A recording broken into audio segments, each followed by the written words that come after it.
Good morning everyone. तर आजच्या सकाळची सुरुवात पण तुम्ही बघू शकता, पावसाने सुरुवात झाली आहे आणि एवढं पण बरं वाटत होतं. खरंच खूप गार वाटत होतं.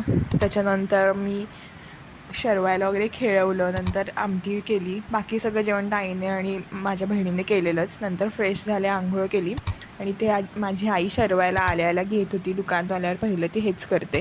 त्याच्यानंतर मी जेवले आणि संध्याकाळी परत बघितलं तर पाऊस सुरूच होता आणि आमच्या इथे एका ठिकाणी पत्रा गळत होता, त्याच्यामुळे त्याच्यावर प्लॅस्टिक टाकायचं काम सुरू होतं आणि ते करता करता माझ्या अंगाला पूर्ण कपड्यांना आणि काळं लागलं आणि डास पण खूप चावत होते. त्याच्यामुळे क्विकली चेंज केलं आणि एवढे डास आलेले संध्याकाळी पावसामुळे, त्याच्यामुळे धुरी करून घेतली आणि नंतर पेरू खात होते आणि मला पेरू खूप जास्त आवडतो. तुम्हाला आवडतो की नाही मला कमेंट करून नक्की सांगा. आणि नंतर पाणी सुरू करायला म्हणून मी खाली पंप सुरू करायला गेले. एकटीच होते त्याच्यामुळे मी इयरफोन्स लावून गेलेले. मग याच्यानंतर 10 मिनिटांनी परत वरती यायला निघाले आणि असं पाण्यातून येत होते. नॉस्टॅल्जिक वाटलं एकदम. आणि नंतर रात्री डिनरला मी आमटी भातच जेवले.